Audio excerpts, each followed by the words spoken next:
Tulsa World Sports columnist Garen Emig here alongside high school writer Barry Lewis, who has covered a lot of great athletes in his tenure here at the World. And we're here to talk about one of those athletes who's about to have a pretty big day. The 2019 NFL Draft Thursday. That's, of course, former McLain running back Josh Jacobs, one of the first-round prospects from Alabama.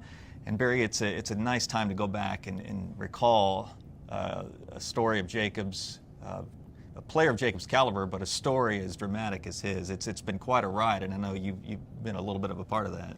It's incredible thinking back to when I think of Josh Jacobs, the first thing I think of is a cold October night in 2015 when he was just blowing up. 445 rushing yards against Cash Hall. Would have been 600 if he hadn't had some runs called back. And here's an outstanding running back like Josh, and at that time, he only had one college offer. I kept on thinking, why isn't anybody on this guy? You know, why isn't anybody offering him? Why aren't any of the local schools offering him? And to see him now on the verge of being a first-round pick, it's really exciting.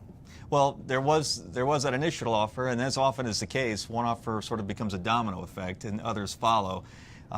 His signing day ceremony at McLain was interesting in the fact that Alabama ended up being one of the schools to offer, and Jacobs was, I think, waiting for word from Tuscaloosa as to whether they had a spot for him, and that it sort of threw an even a more interesting twist in his road even on signing day.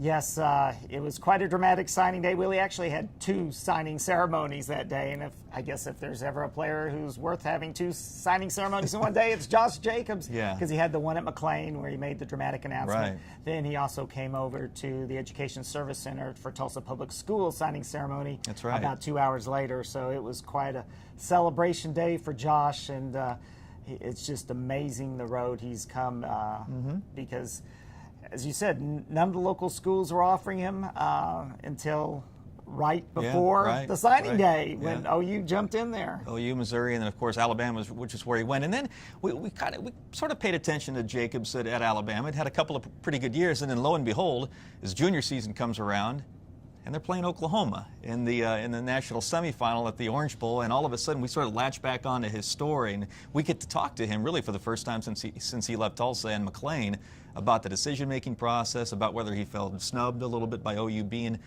showing interest but only late, and his genuine interest, of course, in Alabama. He goes out and plays awfully well against the Sooners the night of the Orange Bowl. Very well. You know, Josh, you talk about his college career.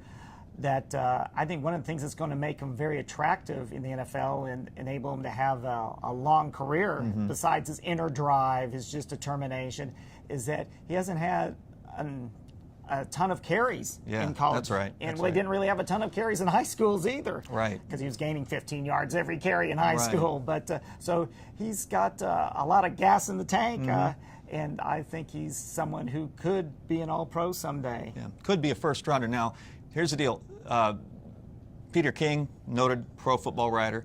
He's did the Monday Morning Quarterback for years at SI, put out his mock draft just today, and he had Jacobs going in the late 20s. I think it was 24 to the Raiders. Saw another one that Chris Collinsworth put out over the weekend. He had Jacobs going 25th, and so he's sort of on the edge, still very much in the first-round picture. We'll see if he is, in fact, chosen on Thursday. I'm going to have a story this week at the Tulsa World, tulsaworld.com, that's related to Marty Jacobs, Josh's dad, who has quite a story himself.